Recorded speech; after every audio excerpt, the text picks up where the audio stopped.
Hello बच्चों, let's read the question. Here statement based question is given. First, both statement 1 and statement 2 are correct. Second, both statement 1 and statement 2 are incorrect. Third, statement 1 is correct and statement 2 is incorrect. Fourth, statement 1 is incorrect and statement 2 is correct. Statement 1 is on heating a bimetallic strip, the strip becomes concave on the side having metal with lesser value of alpha.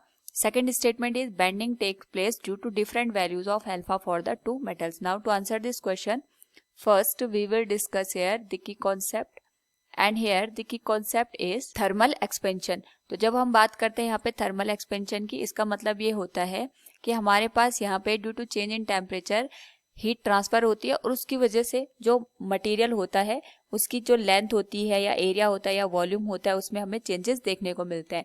Now यहाँ पे अगर हम बात करें कि suppose हमारे पास दो metal हैं, दोनों यहाँ पे अलग अलग थर्मल कोफिशिएंट को इंडिकेट करें. ये आ गया metal 1 and this one is the metal 2. तो इसके लिए यहाँ पे जो थर्मल कोफिशिएंट का मतलब ये होता है कि हम यहाँ पे जब भी इसके टेम्परेचर में चेंज करते हैं तो पर यूनिट यहाँ पे टेम्परेचर में चेंज करने पे इसकी जो डायमेंशन है वो किस तरीके से यहाँ पे चेंज होती है. तो यहाँ पे जो थर्मल कोफिशिएंट होता है उसको हम अल्फा से इंडिकेट करते हैं, लीनियर थर्मल कोफिशिएंट को. तो यहाँ पे जब हम दोनों मेटल को एक साथ यहाँ पे कनेक्ट करके, सपोज हमने दोनों मेटल को इस तरीके से कनेक्ट कर दिया, ये आ गया metal 1 and this one is the metal 2. और यहाँ पे जो ये मेटल फर्स्ट है इसके लिए जो थर्मल कोफिशिएंट है ये अल्फा 1 है और इसके लिए अल्फा 2 है.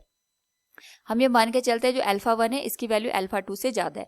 इसका मतलब ये हो गया कि जब हम दोनों मेटल को यहाँ पे हीट अप करेंगे तो हमारे पास यहाँ पे दोनों में एक्सपेंशन होगा, लेकिन जो यहाँ पे फर्स्ट मेटल है उसमें हमें यहाँ पे ज़्यादा एक्सपेंशन देखने को मिलेगा as compare to the second one for the same temperature change. तो जैसे हम इसको यहाँ पे हीट अप करते हैं तो हमारे पास यहाँ पे जो ये फर्स्ट मेटल है इसमें हमें ज़्यादा एक्सपेंशन देखने को मिलता है as compare to the second one, जिसकी वजह से यहाँ पे जो ये फर्स्ट मेटल है ये स्ट्रेस प्रोड्यूस करता है ऑन द सेकेंड वन और इसका जो शेप होता है कुछ इस तरीके से हमें यहाँ पे नजर आएगा. नाउ यहाँ पे अगर हम बात करें कि जिसका थर्मल कोफिशिएंट ज्यादा होता है उसका जो यहाँ पे जो स्ट्रक्चर होता है ये आउटवर्ड डायरेक्शन में हमारे पास एक्सपेंशन शो करता है और जिसका थर्मल कोफिशिएंट यहाँ पे कम होता है इसमें हमें जो एक्सपेंशन है वो इनवर्ट देखने को मिलता है. इनवर्ट का मतलब ये हो गया इसका जो शेप होता है किनारों पे वो कॉनकेव स्ट्रक्चर का यहाँ पे हो जाता है. वो इसलिए होता है क्योंकि यहाँ पे जो हमारे पास फर्स्ट मेटल है जिसका थर्मल कोफिशिएंट ज्यादा है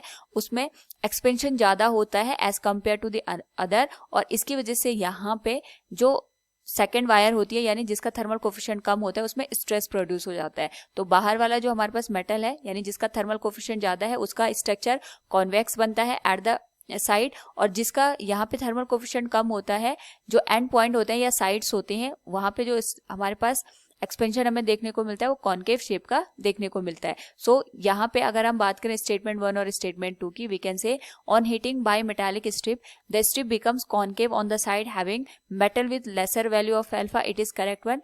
And second statement is bending take place due to different values of alpha for the two metals, it is also correct one.